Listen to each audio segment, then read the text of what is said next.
Cette nouvelle donne dans la guerre, je le disais, d'abord donc arsenic et mercure, qui en veut à Mikhail Saakachvili, encore un opposant à la Russie et en l'occurrence au régime pro-russe de Géorgie, visé par un empoisonnement, qui est en train visiblement de le faire dépérir peu à peu. Et la grande question, c'est: sa vie peut-elle être sauvée à Mikhail Saakachvili? On en est là. Il faut se souvenir que c'était le chouchou de l'Occident il y a quelques années. On l'a un peu oublié, on va le rappeler, mais c'était l'un des hommes en vue, l'un des hommes du rapprochement, en l'occurrence entre la Géorgie et les valeurs occidentales, la démocratie, la liberté. Que s'est-il passé, Isabelle? C'est ce que vous révélez dans cet article. Donc on va le résumer, on va voir précisément ce dont on parle. Voici les indispensables avec Justine Fraissinet. Bonsoir Justine. Bonsoir David, bonsoir à tous. D'abord, on se remet les choses en tête. Qui est Mikhail Saakachvili? Bien, Mikhail Saakachvili a 55 ans, c'est l'ancien président géorgien. Rappelez-vous, en 2004, son élection avait soulevé un vent d'optimisme en Géorgie, ce pays de quasiment 4 millions d'habitants, parce qu'il promettait l'ouverture du pays aux libertés, à la démocratie et en rapprochement avec l'Union européenne. C'est ce qui a effectivement marqué ces 2 mandats, des réformes au pas de charge entre 2004 et 2013. Et c'est précisément pour cela qu'il est devenu la bête noire de Vladimir Poutine et du nouveau président géorgien qui lui a succédé en 2013. Conséquence, dès sa défaite, il est accusé d'abus de pouvoir, condamné à 8 ans de prison dans une obscure affaire où il a gracié les meurtriers d'un banquier géorgien. Saakachvili décide alors, en 2014, de quitter le pays. Il part en Ukraine, il acquiert même la nationalité ukrainienne et il devient gouverneur d'Odessa. Il se brouille ensuite avec le président ukrainien de l'époque, Petro Porochenko, puis il se réinstalle en Ukraine lorsque Volodymyr Zelensky est élu. Mais son ambition est intacte, l'homme a un fort caractère et beaucoup de tempérament. Il tente donc un retour en Géorgie, c'était en 2021, mais sa condamnation court toujours et donc il est aussitôt arrêté, détenu. Il démarre une grève de la faim. Ces images que vous voyez, ce sont celles de son transfert dans sa prison actuelle. Et on le voit effectivement très affaibli, mais son état va encore se dégrader brusquement un peu plus tard. Problèmes neurologiques, maladie intestinale ou encore fatigue extrême. D'où les soupçons. Et ce que vous révélez, donc Isabelle, ce matin, dans le Figaro du jour, c'est que Mikhail Saakachvili a été empoisonné. Effectivement, c'est vous qui nous le révélez, Isabelle Lasserre, dans ce long papier que vous signez dans le Figaro. Face à la dégradation de sa santé, ses proches parviennent à le faire examiner en prison par plusieurs médecins américains. Et après analyse de ses cheveux et de ses ongles, le verdict tombe. Il est d'ailleurs détaillé dans ce dossier médical. Il y a bien eu empoisonnement au mercure et à l'arsenic. Ce sont des poisons qui tuent, même à toute petite dose. Et les médecins sont formels. Ces agents toxiques ont été introduits après son incarcération. Est-ce qu'on sait dans quelles circonstances il aurait été empoisonné ? Eh bien, selon les médecins, pour être aujourd'hui dans un état si alarmant, Saakachvili a été empoisonné lentement, à petite dose, pendant plusieurs mois. Ce mode opératoire rappelle évidemment les méthodes russes. On se souvient notamment de Viktor Youtchenko, ancien président ukrainien, qui a été empoisonné à la dioxine en 2004, ou encore des anciens espions russes, Alexandre Litvinenko, empoisonné au polonium en 2006, et Sergei Skripal, empoisonné au Novichok en 2018. Selon Georgi Chaladze, qui est ami de Saakachvili, cet empoisonnement porte la signature du pays qui a désigné Saakachvili comme son ennemi, la Russie. C'est une provocation contre le gouvernement et contre le peuple géorgien. Alors, est-ce bien le cas ou est-ce un empoisonnement par des espions russes qui seraient présents en Géorgie ou encore par le pouvoir géorgien inféodé à Moscou? Ces questions sont ce soir sans réponse. Merci Justine. Isabelle, d'abord, ces médecins américains qui ont examiné Saakachvili, ils sont sérieux, ils ont un bagage. on ne peut pas remettre leurs paroles en doute. Non, a priori non. Il y a même un prix Nobel de médecine dans les 5 médecins américains. Ça fait longtemps que, en fait, des rumeurs d'empoisonnement couraient sur l'état de Saakachvili. Hein. Donc on ne s'est pas aperçu en 24 heures qu'il avait été empoisonné. C'est-à-dire qu'il y avait un soupçon d'empoisonnement et ils ont réussi à faire des examens. Donc 5 médecins différents. En plus, les échantillons étaient analysés dans plusieurs laboratoires indépendants différents. Il n'y a pas de raison de remettre en cause leur fiabilité. Quand on lit votre article, oui. On se dit, il n'y a aucun doute, c'est la Russie. Vous pointez la Russie, sans le dire explicitement, mais on se dit clairement, c'est un coup des Russes. Les proches de Saakachvili pointent la Russie et ils considèrent que c'est la signature du Kremlin, puisque le Kremlin s'est rendu coupable depuis de longues années de multiples empoisonnements. Justine en a cité quelques-uns. On peut aussi citer le cas de Alexeï Navalny ou même de la journaliste Anna Politkovskaya qui avant avoir été assassinée par balle, avait été victime d'un empoisonnement qui n'avait pas marché dans l'avion. Donc c'est vraiment une méthode qui désigne ça désigne la méthode russe. Après, est-ce que j'imagine mal Vladimir Poutine décider en ce moment d'assassiner Saakachvili en l'empoisonnement. Je pense qu'il a d'autres chats à fouetter et que on ne peut pas savoir aujourd'hui qui a fait ça, en fait. Ça peut être n'importe qui, des gens en Russie, ou ça peut être des membres de l'opposition, au sein du gouvernement, parce qu'il y a aussi beaucoup de pro-russes au sein du gouvernement. Ça peut être même en dehors du gouvernement. Ça peut être, personne ne le sait. Et or, pour le savoir, il faudrait que Saakachvili, d'abord, soit extrait de sa prison, qu'il soit traité dans un hôpital occidental, déjà pour qu'on puisse déterminer à quel moment exactement il a été empoisonné, qu'on puisse en savoir un petit peu plus et remonter. Ce que les autorités refusent, ce que les autorités géorgiennes refusent. Ce que les autorités refusent. Est-ce qu'il représentait encore un danger politiquement? C'est-à-dire, il avait été battu en 2013. Oui. En même temps, il avait présidé le pays pendant 9 ans. Oui, il représente un danger politiquement et en plus, Justine l'a dit tout à l'heure, c'est quand même un président qui a un tempérament volcanique, très excentrique et qui est très physique et très vocal. Donc avant de rentrer en Géorgie, il avait crié haut et fort qu'il voulait reprendre ses ambitions politiques pour aller en Géorgie. Et même au début de sa détention, ça fait 1 an qu'il est en prison, mais même au début de sa détention, il continuait à dire « je vais reprendre le pouvoir ». Donc évidemment, il constituait une menace. Et il avait critiqué encore dernièrement de sa prison la guerre russe en Ukraine. Ah bah oui, mais là où ce qui est terrible, c'est que alors Saakachvili, en dehors de tous ses excès, à la fois physiques et même verbaux, était quand même à l'époque un président qui avait réussi à extirper la Géorgie de l'ancien espace soviétique, à la réformer et à l'ancrer pendant quelques années au sein de l'OTAN et l'Union européenne. Alors évidemment, il y a eu des perdants et ça n'a pas été facile pour tout le monde et il a perdu les élections. Mais là, la Géorgie a fait un recul, en fait. Et à nouveau, on se retrouve dans une situation, Moscou, pour faire rentrer les républiques de son ancien glacis soviétique au bercail, soit utilise la force brute comme en Ukraine quand elle n'arrive pas avec les méthodes douces, soit elle utilise la méthode douce qui est d'installer au pouvoir, soit une marionnette, soit un pouvoir à la solde de Moscou. Et c'est ce que la Russie a réussi à faire pour l'instant avec la Géorgie. C'est-à-dire que c'est un pouvoir qui ne peut pas résister au Kremlin. Commentaires et réflexions, François. Oui, ce qui me frappe dans l'empoisonnement lui-même, c'est que c'est vraiment du low-tech. C'est de l'arsenic, comme dans Madame Bovary. Il n'y avait pas besoin des laboratoires spéciaux du KGB pour utiliser ça. Donc ça ouvre tout de suite.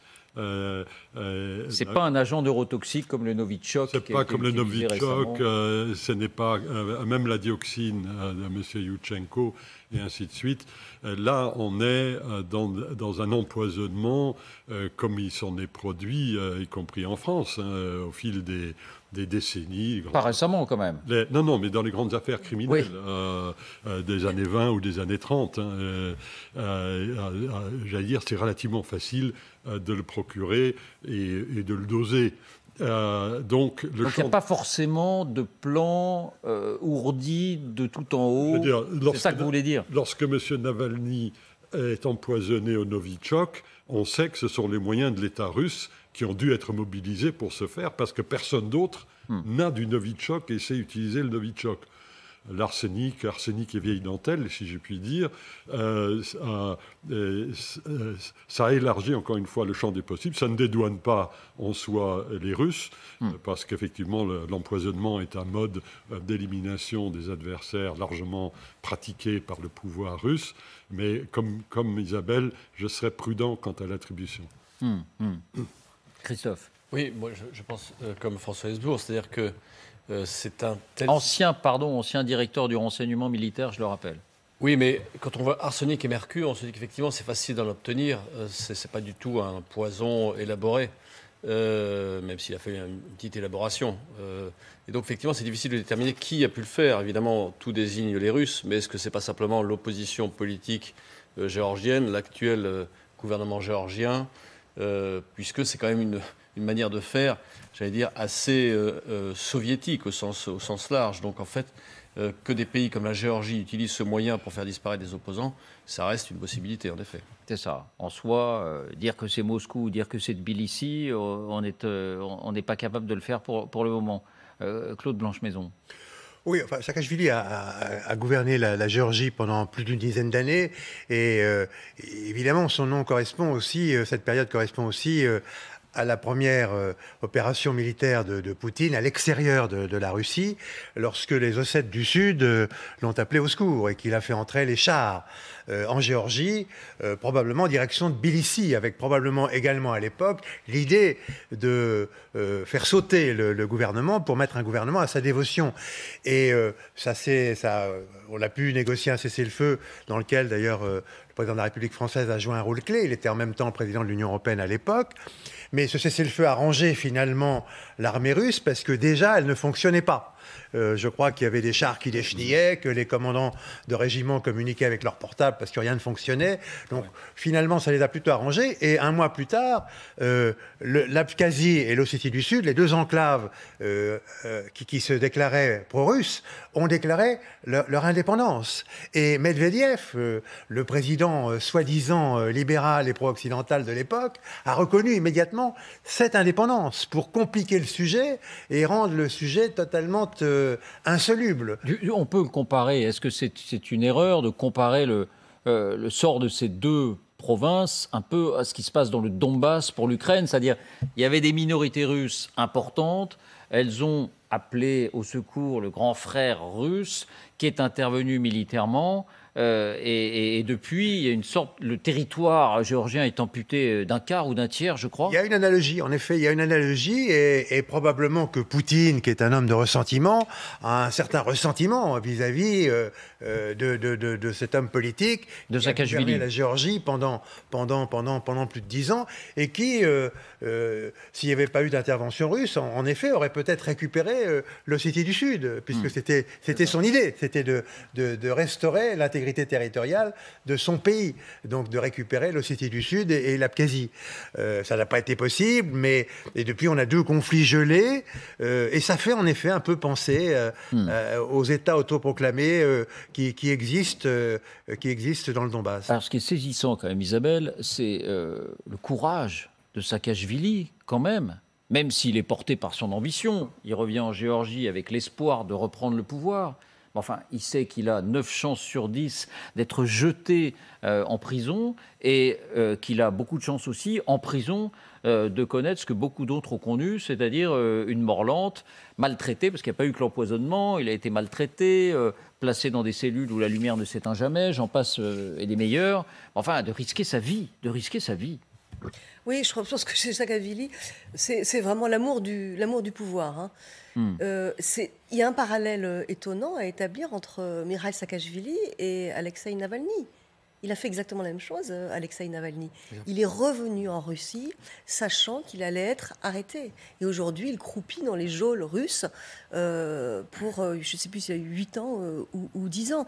Et Saakachvili, c'est exactement pareil. Et l'un comme l'autre ont été arrêtés au moment où ils posaient le premier pied. Et l'un comme l'autre le savait. Alors, Saakachvili supporte beaucoup plus mal l'emprisonnement que Alexei Navalny. Alors je ne sais pas s'il a été plus maltraité. Il a été en tout cas maltraité. Par exemple, c'est vrai que Saakashvili, quand il était au pouvoir, sa principale lutte était contre la corruption. Et donc il a jeté en prison beaucoup de mafieux. Eh bien, il a été placé en prison avec les mafieux qu'il avait lui-même emprisonnés. Donc ces détenus se sont vengés sur lui. Vous imaginez l'ambiance. Donc c'est vrai que au niveau physique et au niveau pression, harcèlement moral, je pense qu'il a là vraiment son avocat et ses proches disent qu'il est en danger de mort, vraiment. Il peut plus marcher, il peut plus se lever. C'est vraiment voilà. Mais c'est vrai. Alors quel courage ou quelle inconscience ou est-ce que l'hubris qui saisit comme ça ces personnages au cœur de l'histoire, qui aiment tellement la politique dans ces zones tout à fait tourmentées, est plus fort que tous les dangers. C'est vrai que c'était un petit peu déjà à l'époque, à part son côté, encore une fois, turbulent, il avait quand même Saakashvili, quand on disait, moi je me souviens de ses discours à l'ONU, à la tribune de l'ONU, il y avait une vision pour la région qui était quand même très très impressionnante. Enfin, moi elle m'impressionnait beaucoup à l'époque. D'abord, il avait raison, puisque tout ce qu'il a prévu s'est passé. Mais ensuite, c'était un personnage qui n'était pas toujours aimé en Occident, mais c'était un personnage qui voyait d'une manière globale. Oui. Donc c'était quand même un personnage à part. Et qui avait mis en garde aussi sur l'évolution de la Russie. Hein. Oui, mais qu'on peut mettre un petit peu... non, pas Zelensky, parce que Zelensky était moins intellectuel, moins stratège que Saakashvili, mais c'était quand même ces pouvoirs forts dans cette région qui étaient assez impressionnants. Voilà, puis là, on a quand même un ancien président empoisonné qui est en train de croupir et de mourir à petit feu, en fait, dans l'indifférence générale. Dans l'indifférence générale. Voilà, il y a la guerre et ses horreurs, et puis il y a toujours, pendant ce temps, cette guerre parallèle et également ses horreurs. On est entre John le Carré, oui, un film d'horreur. Un dernier mot, François, vous voulez rajouter quelque chose ? Oui, lorsque l'on met côte à côte Zelensky, Navalny, Saakashvili, des trois, Saakashvili est le moins maîtrisé, si je puis dire. Le personnage est, entre guillemets, excessif, de par tous les traits de caractère qu'a évoqué Isabelle. Les deux autres sont, si je puis dire, beaucoup plus maîtrisés. Et je pense qu'une des raisons pour lesquelles Navalny supporte mieux sa détention, c'est précisément parce qu'il a cette capacité à rester, au sens philosophique, à rester zen. C'est ça qui frappe beaucoup dans les messages que Navalny arrive à faire passer à l'extérieur. C'est très, très impressionnant. Bon, alors, juste une phrase, on a quand grosse même inquiétude. La présidente de Géorgie aujourd'hui est une ancienne diplomate française. Absolument. Et elle pourrait utiliser son droit de grâce, ce qu'elle n'a pas fait pour l'instant. Pourquoi ? Parce que visiblement... Il y a un rapport de force. Il y a un rapport de force avec ceux qui sont au pouvoir, avec le régime. Est vraiment derrière le pouvoir et qui n'est pas officiellement à Tbilissi et qui s'appelle Bidzina Ivanishvili et qui est un oligarque milliardaire formé en Russie. Et c'est lui qui, en fait, tient les rênes du pouvoir. Bien, ben voilà, on suivra ça et forte inquiétude effectivement sur le sort de Saakashvili. Il faut rappeler que c'était à un moment donné, quand il est arrivé au pouvoir, c'est la coqueluche de l'Occident. Hein. On se souvient de sa visite en France.